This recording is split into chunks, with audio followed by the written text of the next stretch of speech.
Olá pessoal, esse é um depoimento bem breve que eu vou fazer. Eu quero falar, não preparei nada, eu quero falar bem espontaneamente e vai acompanhar todos os vídeos.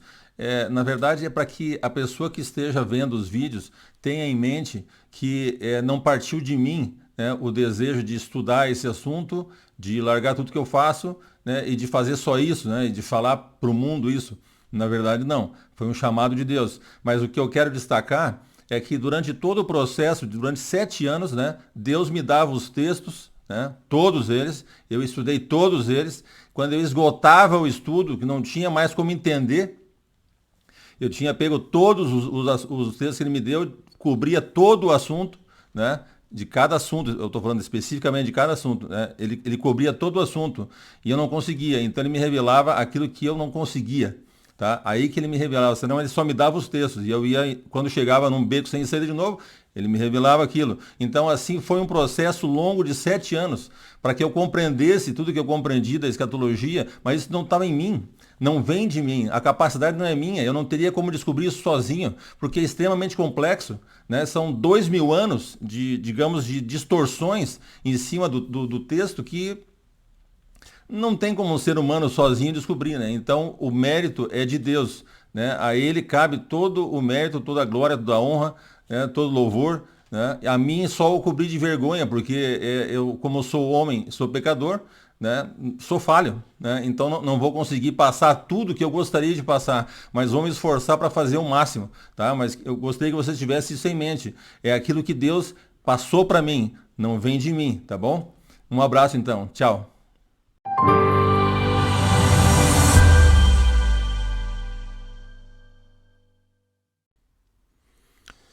Olá pessoal, sejam bem-vindos, vocês estão no canal Oráculos de Deus, meu nome é Carlos. Nós vamos começar mais um vídeo, né? Essa primeira parte do vídeo, a gente vai rever algumas coisas que a gente já estudou, em vários estudos inclusive, né? Sempre tem alguma coisa a ver com o dia do Senhor, que o dia do Senhor, digamos, é a parte mais importante da escatologia, é o dia da vinda de Cristo. Começa um pouquinho antes ali, quando o Cristo vai enfrentar os inimigos de Israel, certo? Então, esse dia do Senhor...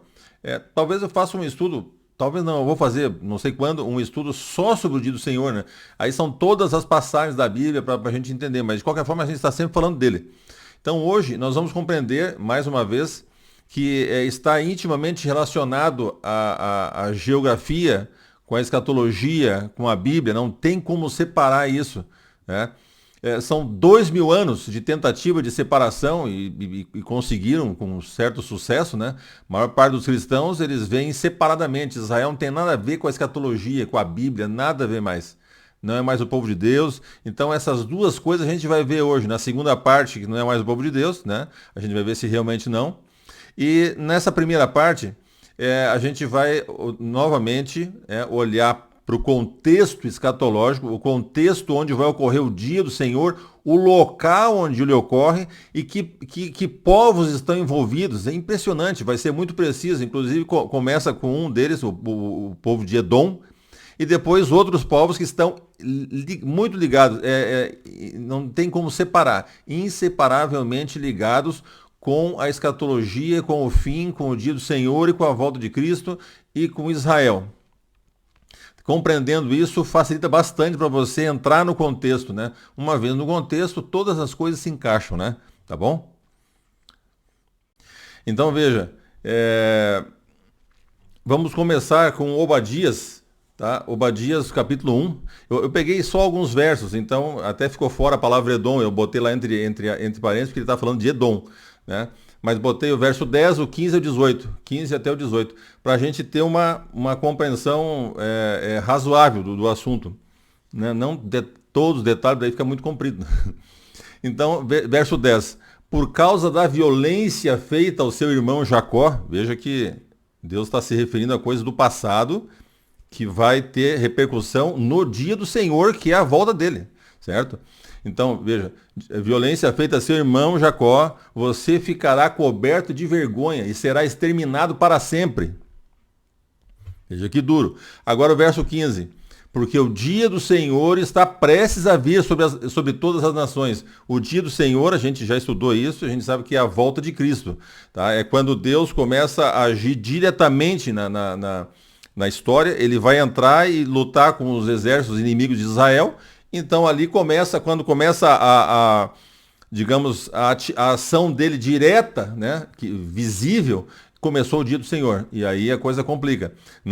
Aí depois não tem volta, né? Depois disso aí não tem volta. Então o dia do Senhor está prestes a vir sobre todas as nações envolvidas, evidentemente que a repercussão das guerras que ocorrerão lá, provavelmente tem a repercussão no mundo todo, né? Hoje, para você jogar uma bomba nuclear a 10 mil quilômetros, 11 mil quilômetros, como a Rússia consegue, né? Tem condições de botar a 11 mil quilômetros de distância o míssil lá. Não tem como, né? Então a coisa talvez, em alguns aspectos, se amplifique para o resto do mundo, né? Mas, teoricamente, no início é com as nações que vêm contra Israel, que são bastantes, né? A gente já estudou mais ou menos, vai continuar estudando. Então veja, porque o dia do Senhor está prestes a vir sobre todas as nações, você será tratado da mesma forma como tratou os outros. O mal que você fez cairá sobre a sua cabeça. Os outros, se referindo a Israel, né? 16. Porque assim como vocês beberam no meu santo monte, assim todas as nações beberão sem parar, irão beber, engolir e serão como se nunca tivesse existido. Eles vão beber a taça do vinho da ira de Deus, né? A gente não está no assunto, mas é isso, exatamente isso, né? Continua no verso 17 e 18. Mas no Monte Sião, o Monte Sião é o monte mais alto dentro de Jerusalém, tá? Dentro da cidade de Jerusalém tem alguns montes, o mais alto é o Monte Sião, né? Que foi o primeiro conquistado por Davi. Então, ele fica como simbolizando Jerusalém, simbolizando o reino davídico, né? Ele tem algumas características assim, né? O Monte Sião haverá livramento, né, em Jerusalém e todo o contexto. O monte será santo. Por que o monte será santo?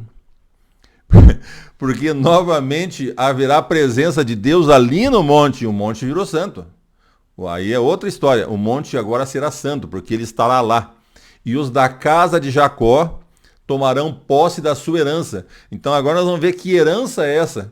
Porque eles já estão na terra de Israel, né? Mas a herança será ampliada, e vocês vão ver que interessante. Então, eles vão tomar posse da sua herança.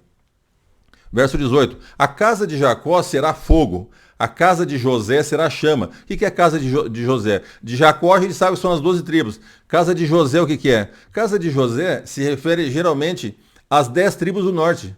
Tá? Porque José se dividiu em Efraim e Manassés, e a Efraim também é usada, porque por ser a mais forte, como sinônimo das 10 tribos. Então, você pode usar Efraim, 10 tribos, José, 10 tribos, né?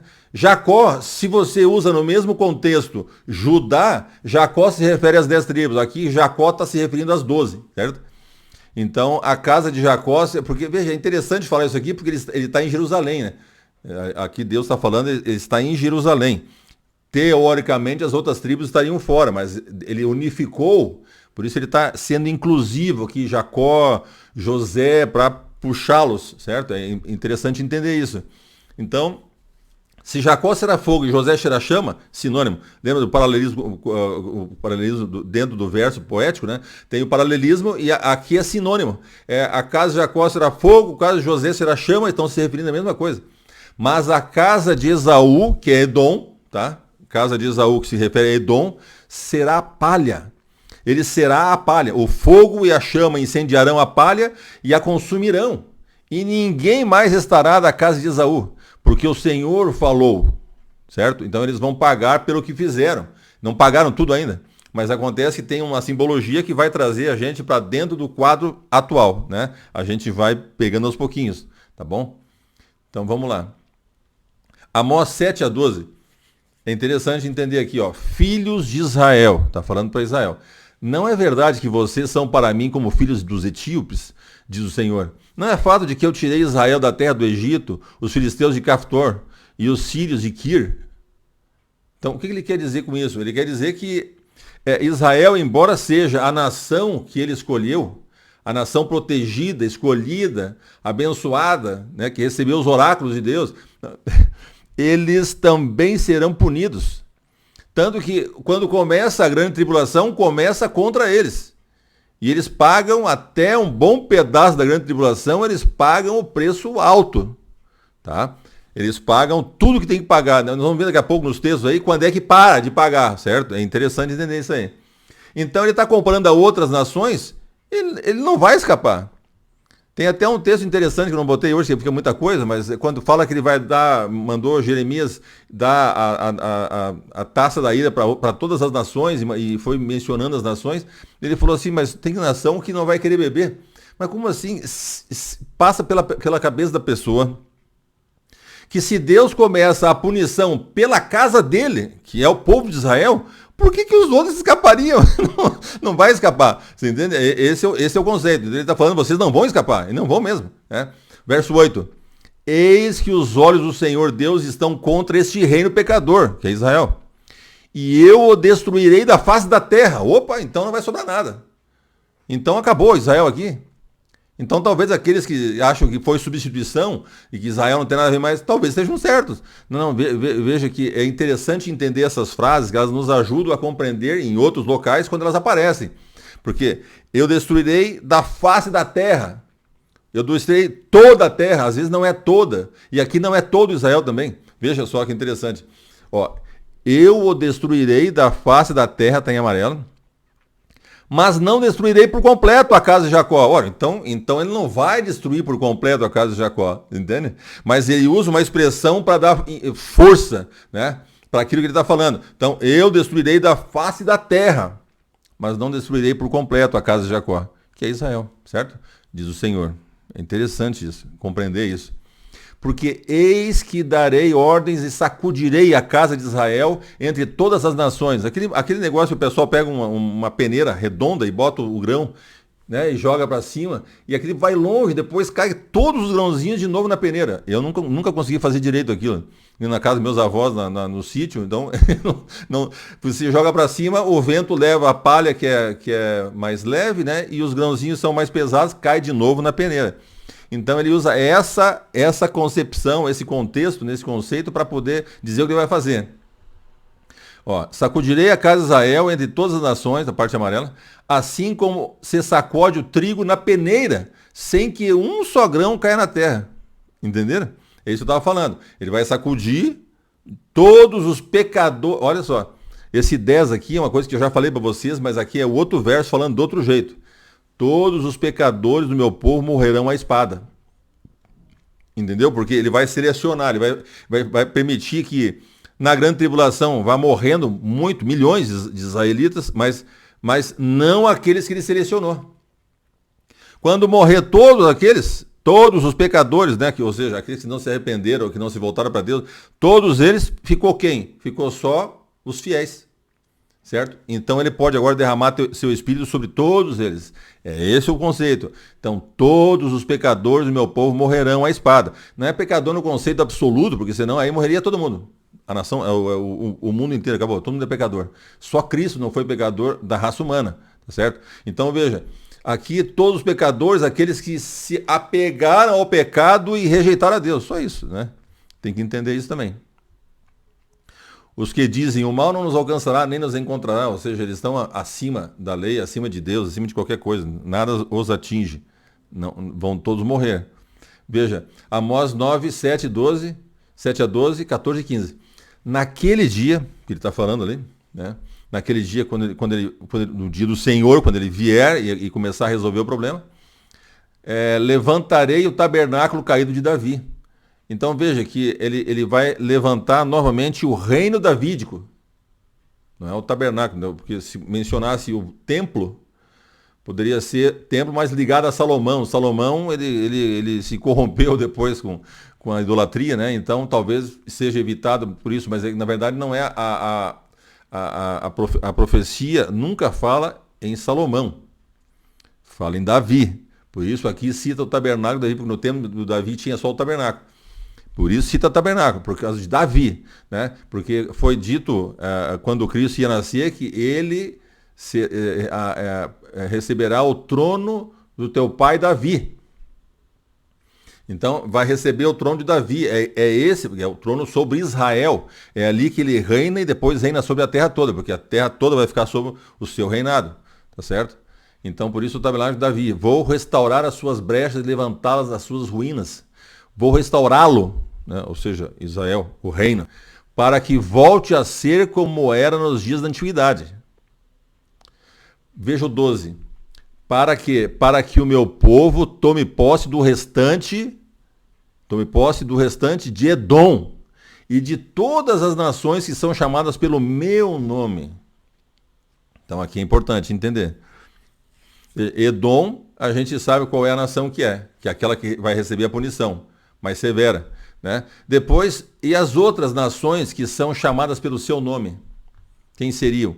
Isso é importante entender, porque daí, ó, clareia tudo, né? Senão, qualquer um pode ser chamado, ele está falando nação, não são pessoas, nação, tá? Então, quais as nações são chamadas pelo meu nome, além de Israel? Vamos vê-las todas. Diz o Senhor que faz essas coisas, né? O que faz essas coisas maravilhosas. Então, vamos lá, Gênesis, vamos começar agora a entender quem são essas nações. A primeira coisa é entender qual foi a aliança que ele fez para ser chamado pelo seu nome. Tá? Gênesis 17, 4 a 21. Aliança com Abraão. Tá? Quanto a mim, esta é a minha aliança com você. Você será pai de muitas nações. Uma aliança com Abraão.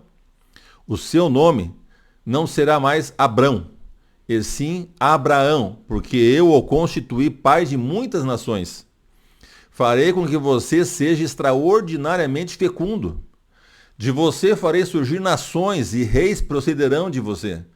O 7. Estabelecerei uma aliança entre mim e você e a sua descendência no decurso das suas gerações.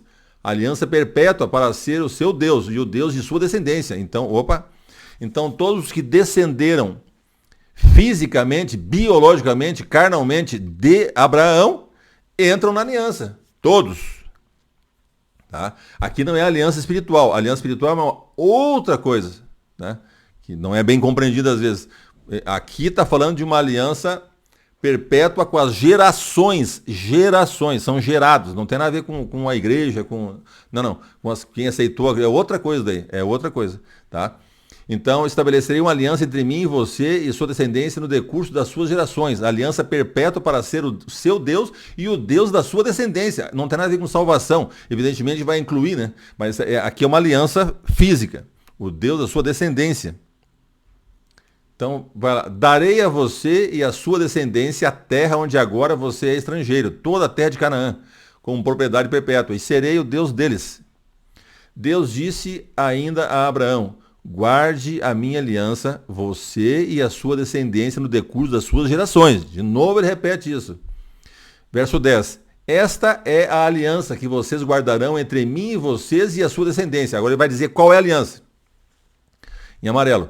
Todos do sexo masculino que estão no meio de vocês deverão ser circuncidados. Então veja, aqui ele estabeleceu a circuncisão. Não tem nada a ver com a igreja. A igreja nunca precisou circuncidar, não tem absolutamente nada a ver essa aliança com a igreja, tá certo? Exclui, né? Isso foi até quando foram no concílio em Jerusalém, lá, ficou claro que eles não têm que se circuncidar, não tem nada a ver com a igreja, tá? Então, todos os sexos masculinos que estão no meio de vocês deverão ser circuncidados. Vocês devem circuncidar a carne do prepúcio, né? Isto é, servirá como sinal de aliança entre mim e vocês. Então veja, quando eles, no 8º dia, né? Eu queria até outros lugares, tem outros costumes, mas geralmente ali, no 8º dia, circuncidava a criança. Todo do sexo masculino. Então, aquilo era um sinal entre Deus e eles. Que significa que eles faziam parte da aliança. Entre mim e vocês, entre Abraão, a aliança de Abraão e os seus descendentes físicos. Tá? Não é com Israel. Israel tem que fazer a circuncisão para se salvar. Não. Aí se salvaria automaticamente todos os outros descendentes de Abraão, né? Que não são de Israel. É uma coisa absurda. Tá? Então, não existe nada. É erro em cima de erro na época. Não se compreendeu o negócio, então ficou bagunçado. Certo? Então vocês devem circuncidar a carne do prepúcio e servir de sinal de aliança entre mim e vocês. A circuncisão era uma aliança entre Deus e os descendentes de Abraão, Abraão e seus descendentes, todos. O verso 12. O menino que tem 8 dias será circuncidado entre vocês. Todos do sexo masculino nas suas gerações devem ser circuncidados. Tá. escravo e estrangeiro, todo mundo. 13. Deve ser circuncidado o que nasceu em sua casa e que você comprou com dinheiro. A minha aliança estará na carne de vocês e será aliança perpétua. Na carne, certo? 14. O incircunciso que não tiver sido circuncidado na carne do prepúcio deve ser eliminado do meio do seu povo, pois quebrou a minha aliança. Percebe? Então é uma coisa grave, né? É uma aliança, tanto quanto aquelas alianças que foi feita com Israel depois, ela tem um sentido diferente, mas era uma aliança que você seria expulso, né? E não aceito se não fizesse. Não tem meio termo. Tá? O 15, 16, 17 e 18. Né? Então Deus disse a Abraão, a Sarai, sua mulher, você não chamará mais de Sarai, porém Sara. Então Deus mudou também o nome de Sara, de Sarai para Sara. Né? Abrão para Abraão, Sarai para Sara. Eu a abençoarei e darei a você um filho que nascerá dela. Sim, eu a abençoarei e ela se tornará nações, reis e povos procederão dela.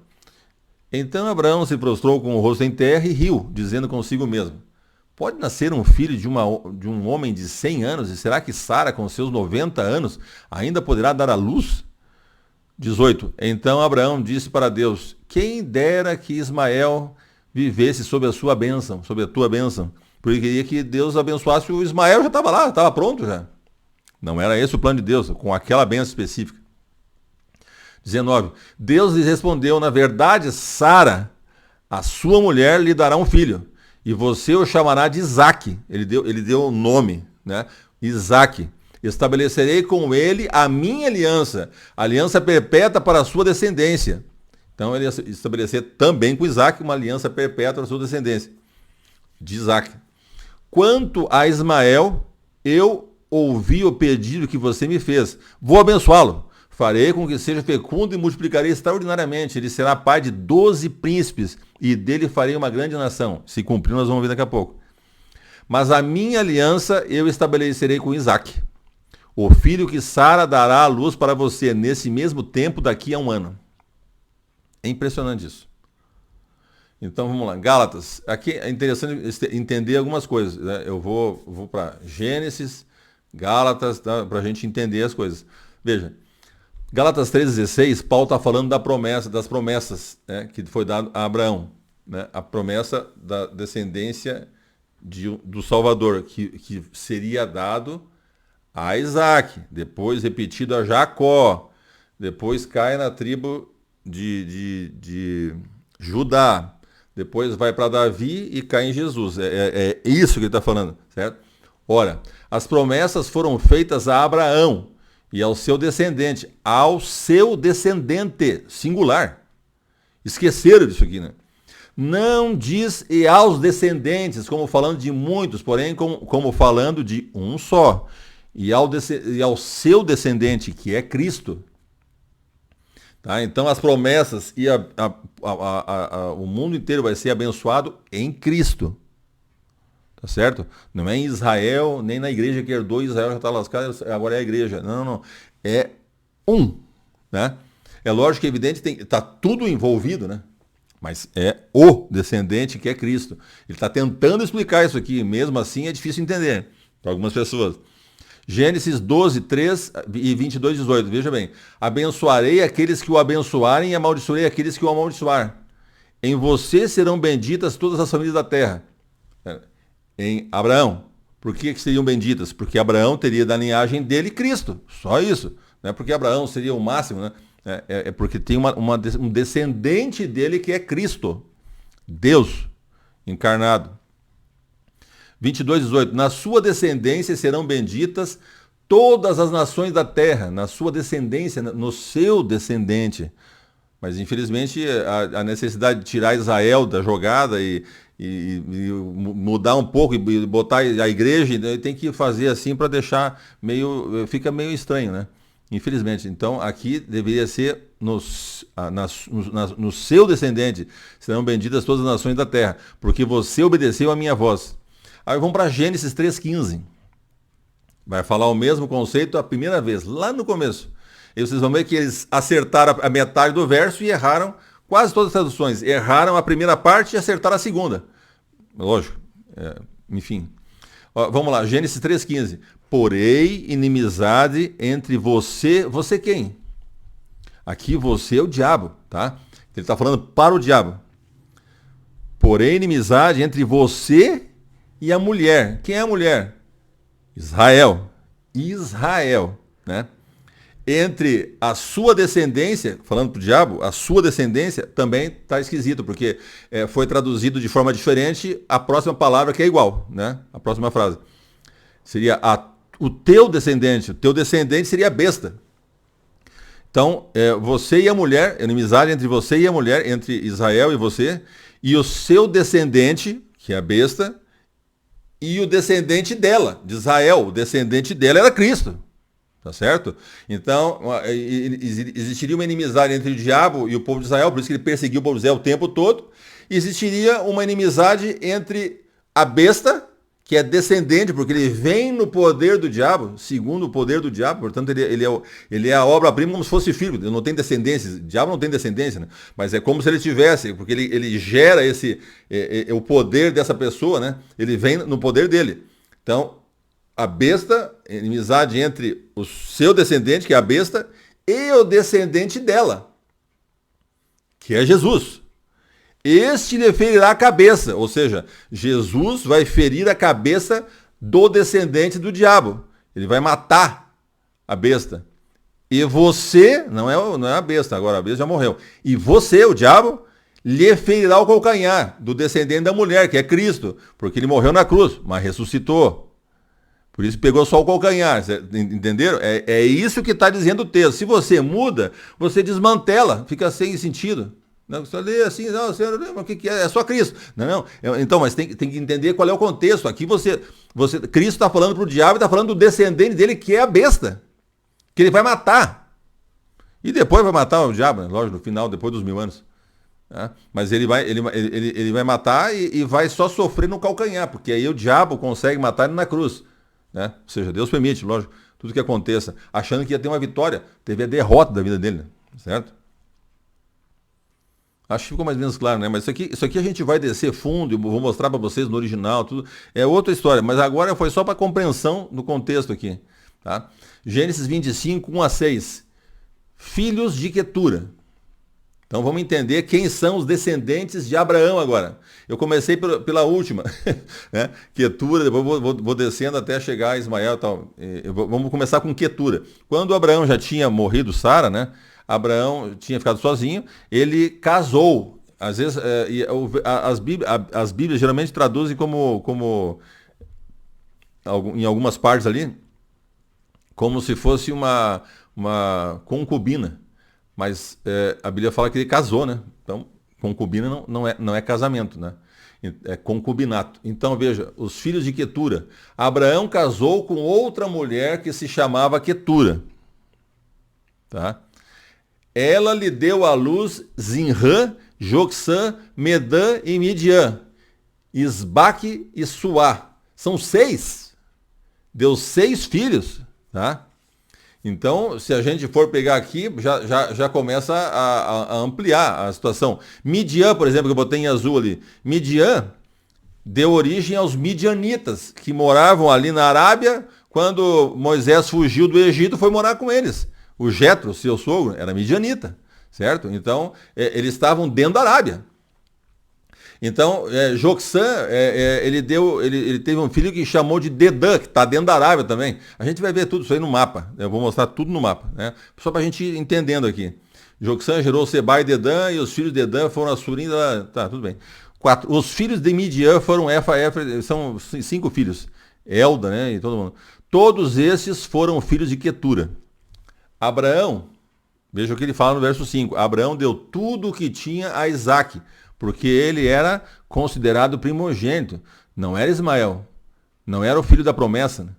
Então, isso é complicado, até hoje, né? Mas é assim que funciona. Tá? Deus considerou o Isaque como primogênito. Então, porém, aos filhos das concubinas, aqui que é estranho, né? Aos filhos, digamos, a mãe, a Agar, né, por exemplo, a mãe de Ismael, ela era uma escrava da esposa dele, não era nem concubina dele. Aí aconteceu aquela coisa assim meio estranha, mas ficou assim. Concubina não dá para dizer que a Quetura é, mas enfim, tudo bem. Tanto faz, né?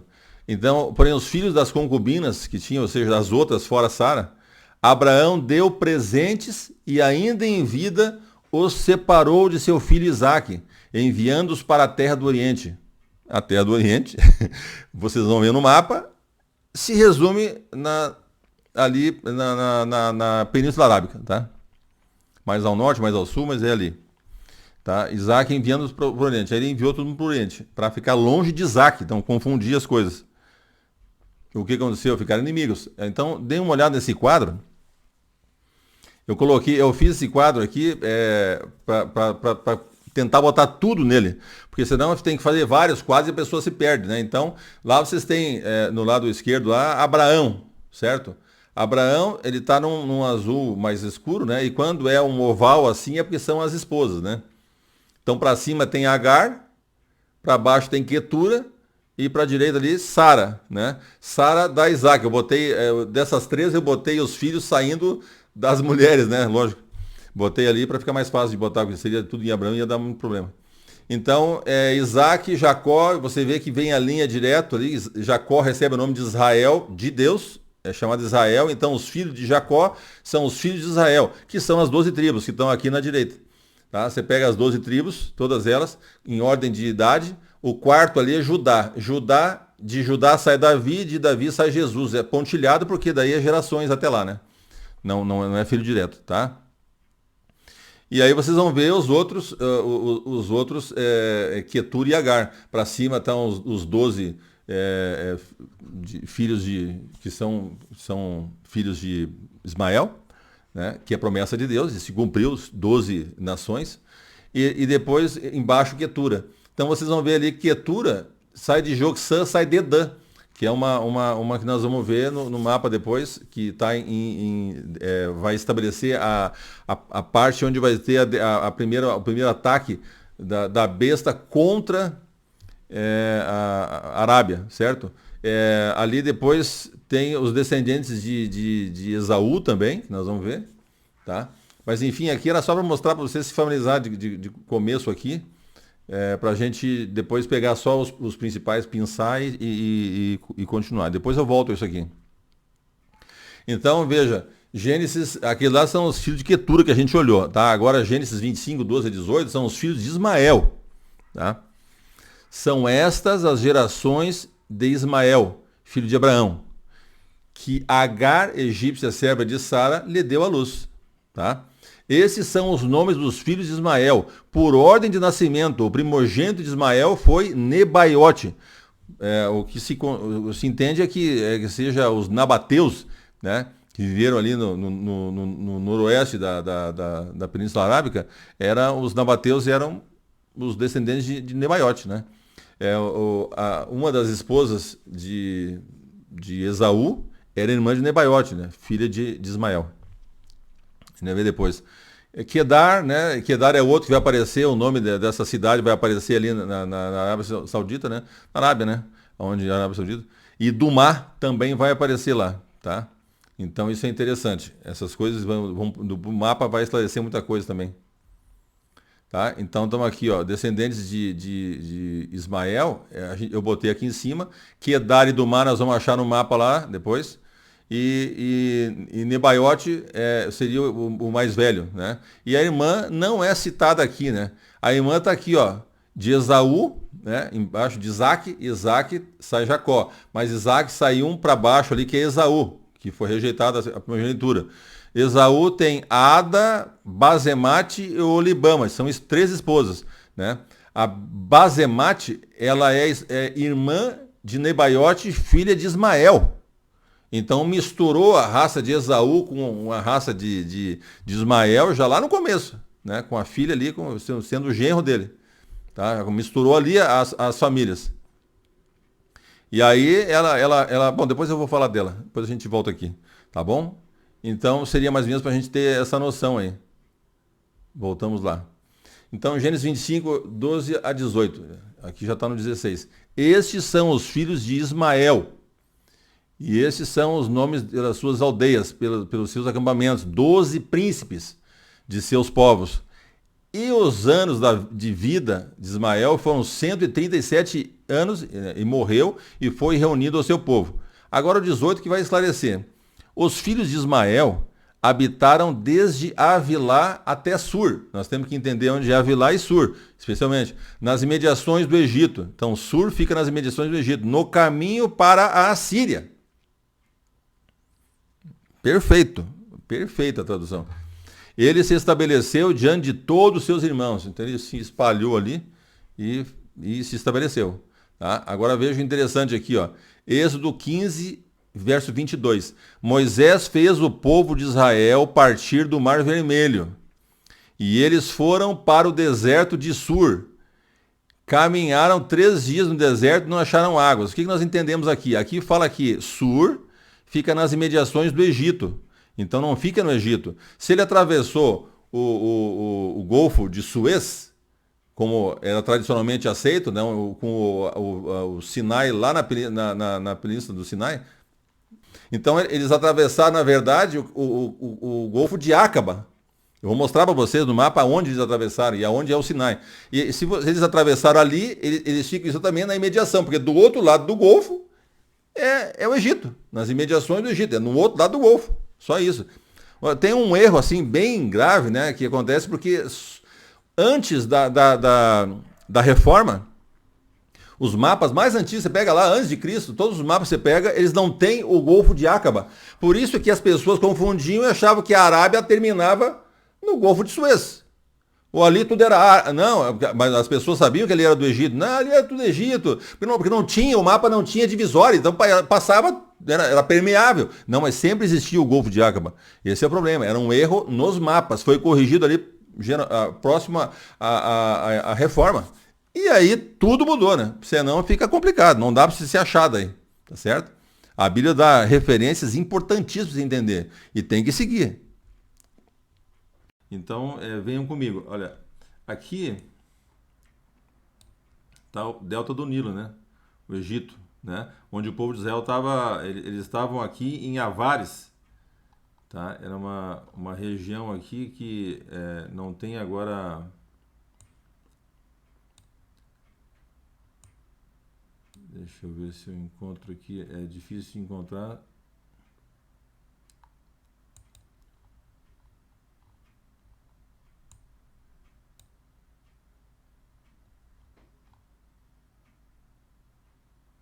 Tel El-Daba, aqui, ó. Então aqui estava o povo de Israel, ó. Tá parado lá a escavação, tá? Mas aqui em Tel El-Daba, eles estavam concentrados nessa região, certo? Vai ficar o cursor lá, ó. Só pra gente ter uma ideia. Ó, tava lá no coração do delta do Nilo, certo? Eles podiam simplesmente fazer isso aqui, ó. Fugir do Egito e entrar na Península do Sinai. Aqui tinha uma guarnição do Egito. Eles vieram por aqui, desceram e foram aqui na praia de Nueba.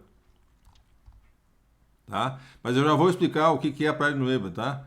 A tradição, a forma tradicional de pensar o Sinai, né? Eles estavam aqui, aí desceram para dentro do Egito. Em algum lugar, ninguém sabe aonde, atravessaram para fugir, mas desceram um monte aqui dentro do Egito. Depois atravessaram para fugir. Aí vieram aqui no Sinai, na Península do Sinai. Tá vendo essa formação aqui? Parece um C. Meia boca, né? Então aqui nós vamos chegar no Monte Mosteiro, Monte Santa Catarina, Monte Sinai, tá aqui, ó. Esse é o Monte Sinai tradicional, tá? É o Monte Sinai tradicional. É só rocha, deserto por todo lado. Então, esse é o conceito tradicional. Um conceito mais recente, que não, por tanta evidência, ele acabou sendo considerado por vários, né, estudiosos, não tem como fugir, né? Aqui tem a praia de Nueba, é onde caberia aqui algum milhão de pessoas, 1,5 milhão de pessoas aqui, caberia na praia. Ela tem 3 quilômetros de largura. É bem grande. É a única praia em todo o Golfo, né? Então, veja, o Golfo de Aqaba, né? Aí, o que acontece? Aqui, se voltar aqui, eu vou mostrar para vocês. Ó. Aqui é superficial, tá? É mais ou menos uns 30 metros, pode ver que muda a cor. É uns 30 metros em média de profundidade aqui nesse golfo. Aqui é um golfo diferente. Nesse golfo tem 500 metros de um lado, 800 do outro. É bem profundo. Por quê? Porque aqui passa a falha geológica, certo? Então ele fica bem profundo. O único lugar que ele tem superficializado para atravessar superficial, uns 30 metros de largura, quer dizer, de profundidade, é justamente na frente da praia de Nueba. Na praia de Nueba. E aqui tem uma praia grande para eles pararem. Então eles atravessaram aqui, certo? E ficaram aqui, na praia de Nueba. Esse é o local correto. O que acontece? Se você vier para cá, né? Você tem lembra que eles passaram as coordenadas que Deus dá é o seguinte: passaram o Mar Vermelho. Quando eles saíram do Mar Vermelho, eles entraram no deserto de Sur. Esse é o deserto de Sur, porque eles saíram do Mar Vermelho e entraram no deserto. Pronto. Deserto de Sur, tá? Se você for ver onde eles foram, tem lugares. Eu vou fazer um estudo, acho, sobre isso. Vou mostrar para vocês a pedra que foi rachada por Moisés. Uma coisa maravilhosa. Mas aqui, grosseiramente, para a gente olhar, se você sai da Praia de Nueva, atravessa essa região aqui, ó, é a região do Monte Sinai, tá? Ó, aqui já tem o altar de Moisés, né? Ele fez um altar grande aqui que eu vou mostrar para vocês, dá para vocês terem uma ideia. Então, deixa eu girar aqui para a gente ficar de frente.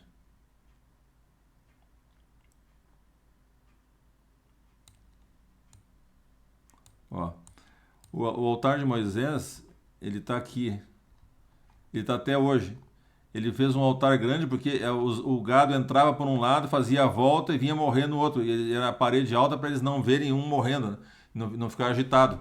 E o gado ia entrando e eles iam sacrificando, tá? É uma coisa colossal. Ele botou aqueles pedras que ele colocou, uma para cada tribo, tá do lado de cá, mas só vendo com fotografia assim não dá para pegar, né? Tá? Nessa região aqui, vocês vão ter, por exemplo, a caverna de Elias. Está por aqui a caverna de Elias. É difícil aqui ver, né? Lógico. Aproximando às vezes, não dá para ver direitinho a entrada. A caverna de Elias, que ele ficou aqui. E depois, você subindo aqui, ó, a montanha é dessa cor, a pedra, até lá em cima. Só que olha o que acontece lá em cima. Olha a cor. Isso aqui é porque queimou, tá? Porque tem outras regiões ali que são escuras, né? Porque tem rocha vulcânica. Aqui não. Aqui ela tem essa cor clarinha, tá? Mas se você for ali bater com uma picaretinha, você tira bem superficial aquilo que está vitrificado, assim, queimado. Você tira, ela fica a mesma cor que a outra. Ela é toda a mesma cor. Mas aqui ela foi toda tostada. Lembra que Moisés falava que a montanha ardia, fumegava inteira? Então, se você afastar aqui, ó, você tem essa região toda aqui, ó. Ele andou aqui, ele subiu aqui e veio até aqui, né? Então, aqui tudo queimou, tá? Tem outras escuras assim, mas aí é outra maneira de escurecer. Outras causas.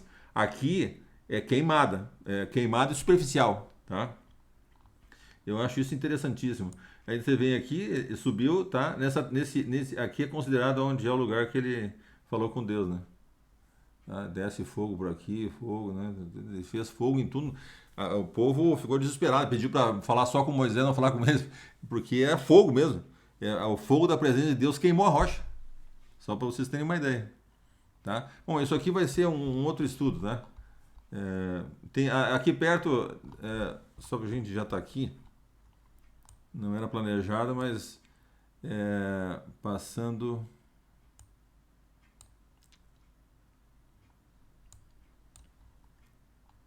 Aqui, ó, aqui estão as pedras aonde eles fizeram para matar o bezerro. Tá? São pedras gigantescas, tamanho de um carro, e várias em cima foram subindo, e aí lá em cima tem uma que está gasta ali, que possivelmente ali que Moisés quebrou passava o rio perto, né? Moisés quebrou o bezerro de ouro. Então, aqui o que acontece? Tem vários desenhos na pedra, sabe? eles fizeram vários desenhos ali dos tipos de deuses do Egito. Vai, o touro, o bezerro, a vaca, tem vários ali, tinha vários deuses que são todos eles da família do gado bovino, e estavam todos os desenhos lá. É impressionante. Aqui não tem como fugir, né? Foi preparado um altar para o negócio e os desenhos dos bezerros. Então, o que seria, né? Se você for para cá, aqui está onde Moisés subiu lá, tá? E aqui, se você for uns 3 quilômetros, eu tinha localizado, mas agora faz muito tempo que eu não localizei, eu achar agora vai demorar. Tem eles encontraram um cemitério antigo, né? Lá daquele tempo, de mais ou menos umas 3 mil pessoas, que a quantidade que os levitas mataram naquele dia. Aí tinha enterrado, eles andaram uns 3 quilômetros e enterraram tudo lá. Esqueça, não tem como, muita. Tudo que precisa tem lá, né? Todas as evidências.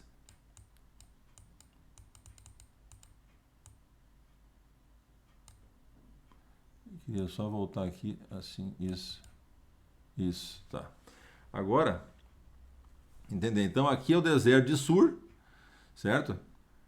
E no caminho para a Síria, né?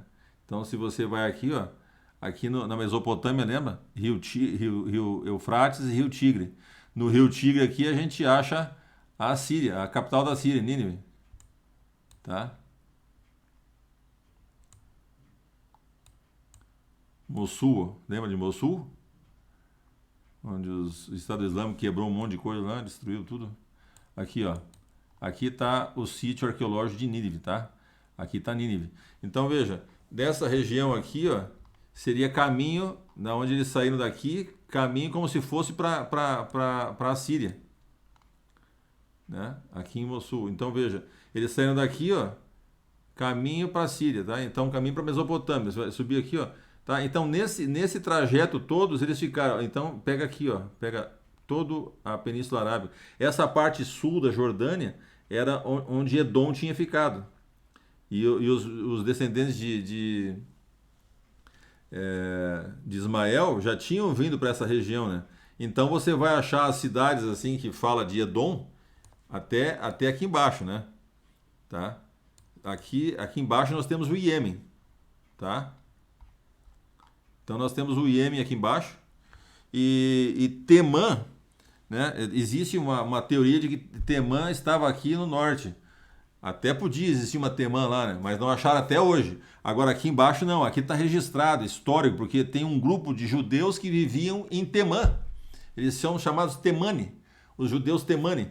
Eles estão aqui no Iêmen, certo? É Temã ali. Então, de qualquer forma, veja, Temã é aqui, né? Aqui embaixo, tá? E Dedã aqui em cima.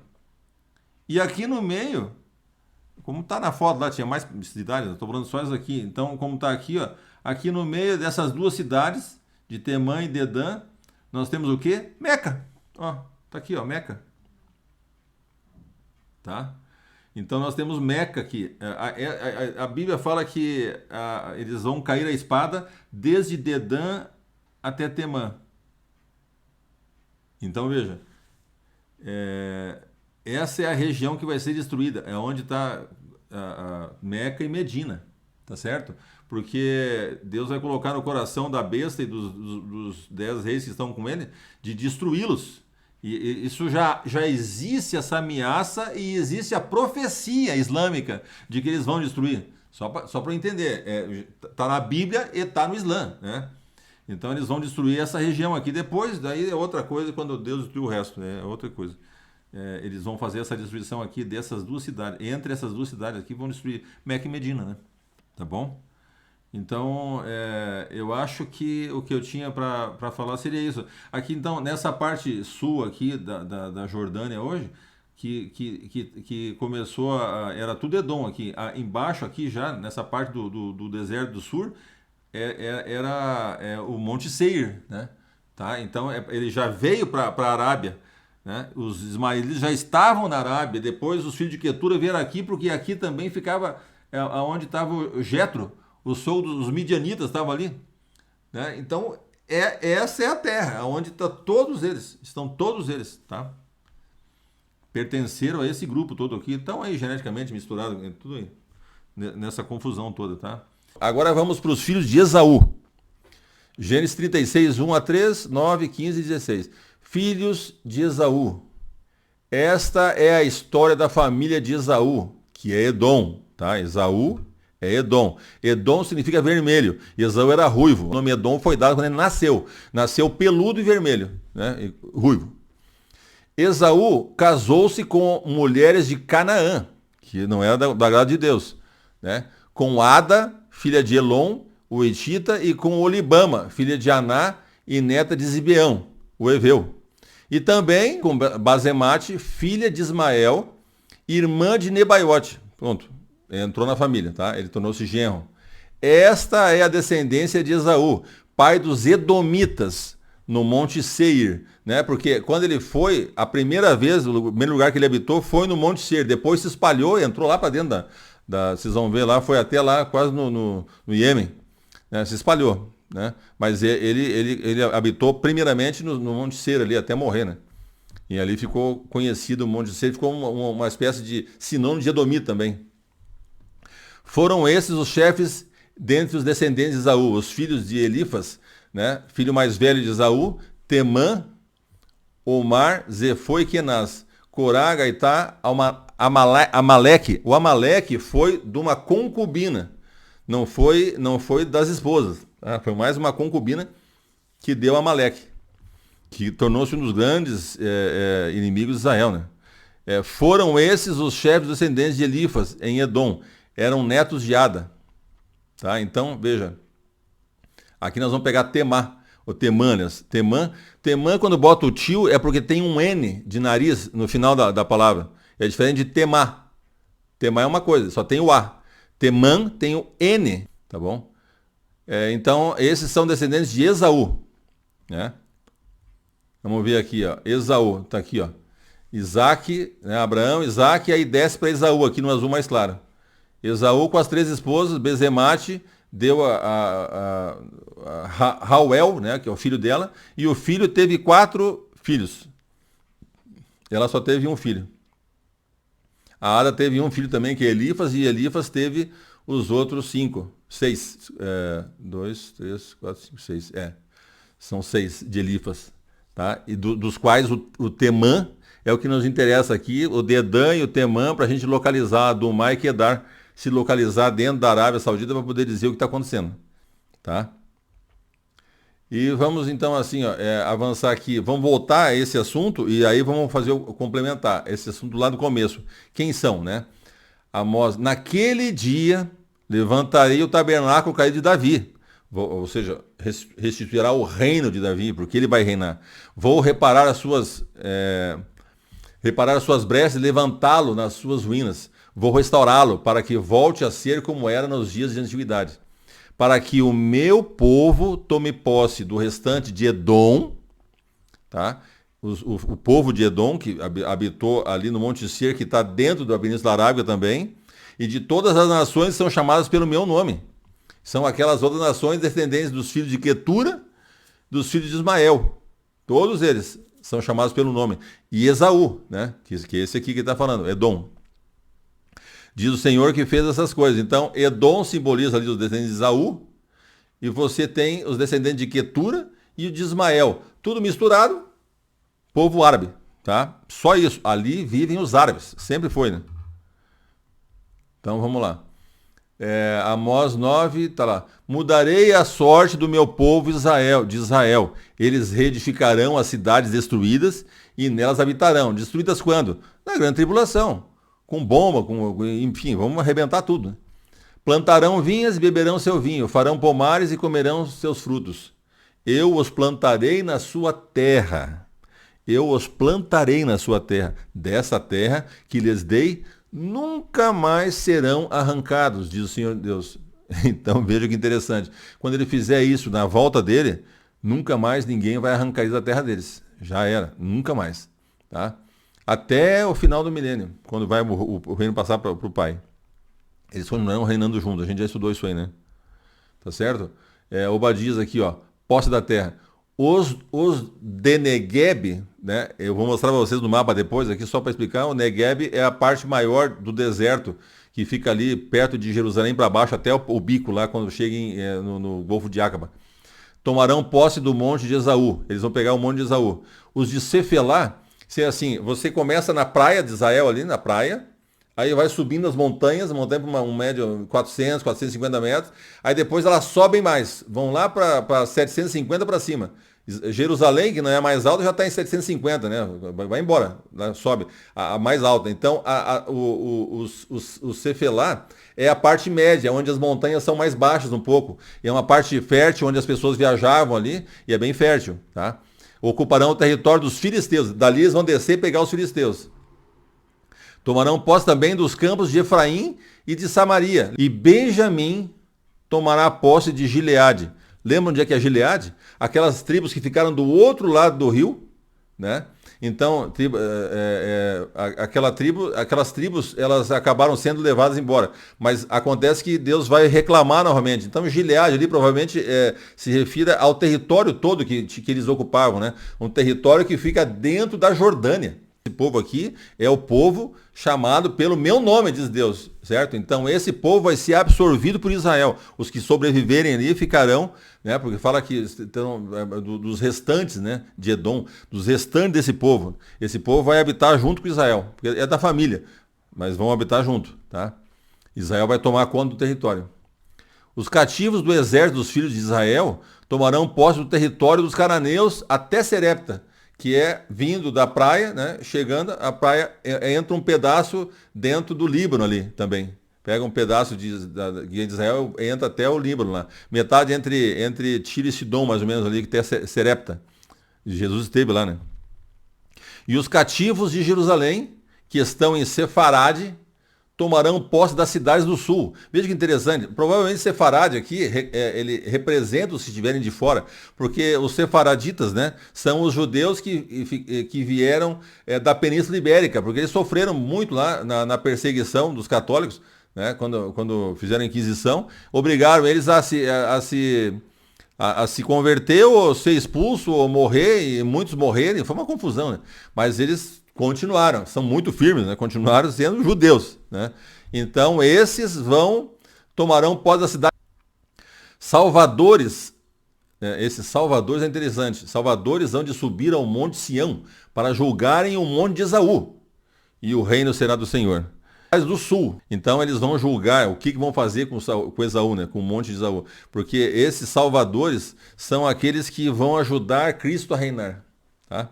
Lembra-se que eles vão reinar com Cristo sobre a terra, né? Tá?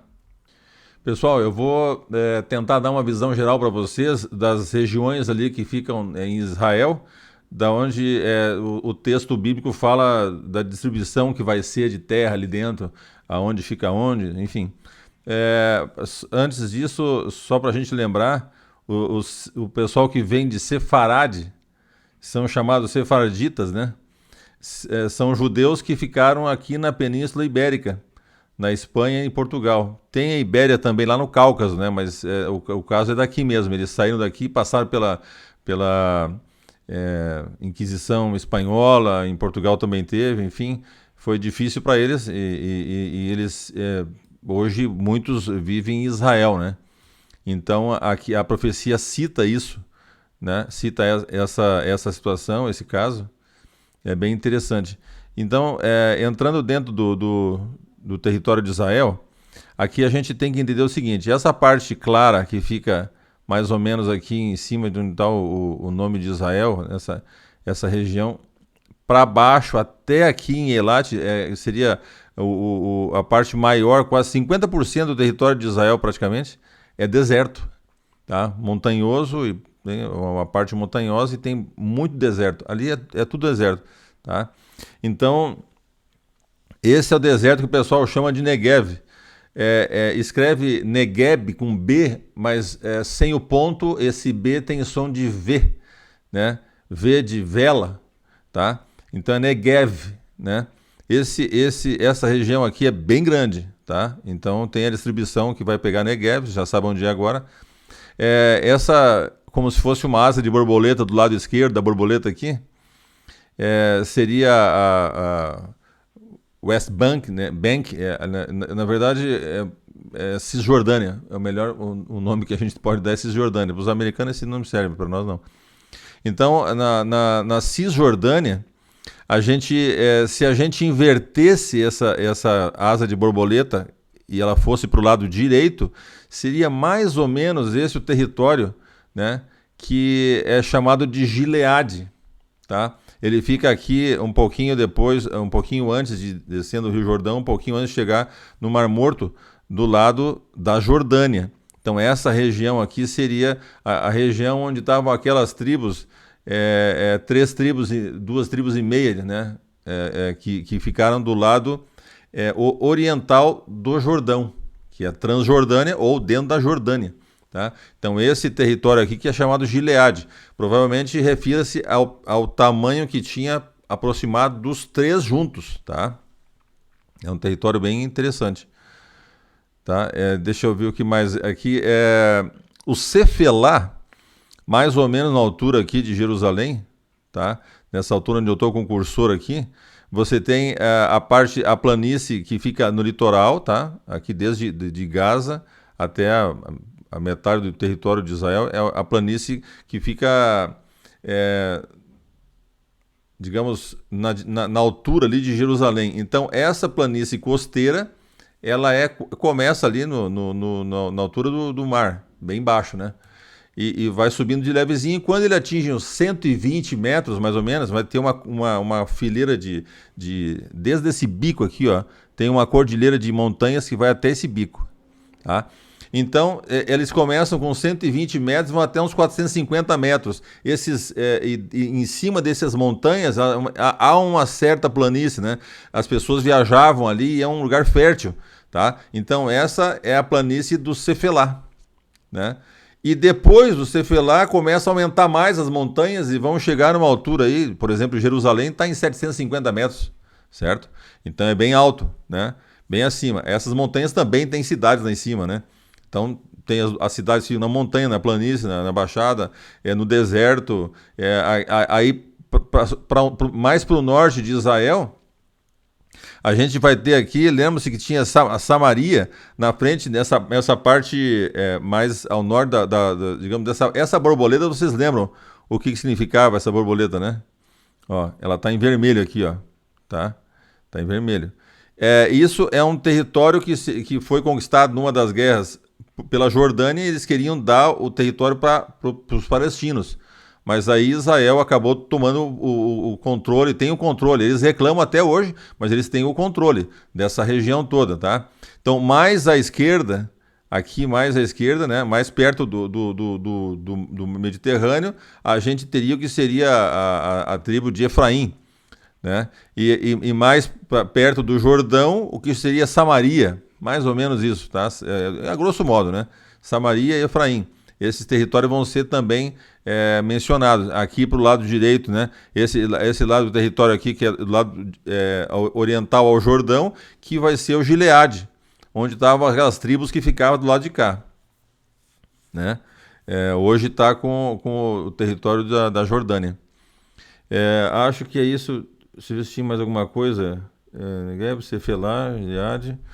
E o Safaradi, já expliquei lá, o Sefaradi, o pessoal que vem da Espanha, e vão ter a distribuição de terra deles, tá? Então, enfim, só para vocês terem uma ideia do que está aqui no mapa, quando o verso fala desses lugares, né? Tá? Para nós, teoricamente, Cisjordânia aqui,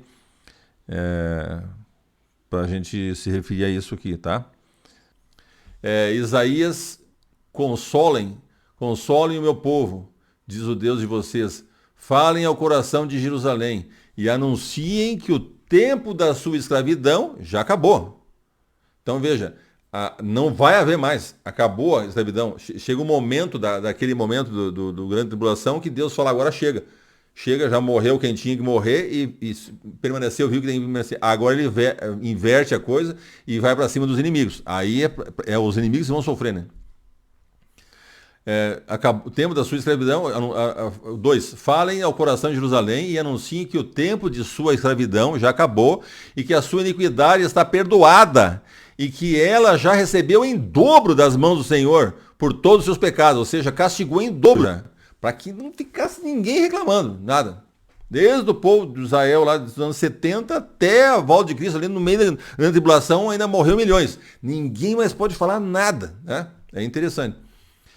Uma voz, o verso 3, uma voz clama, no deserto preparem o caminho do Senhor, no ermo façam uma estrada reta para o nosso Deus. Ou seja, aqui é o mesmo trabalho que as duas testemunhas vão fazer, que foi o que João Batista fez, preparando o caminho do Senhor, porque está chegando.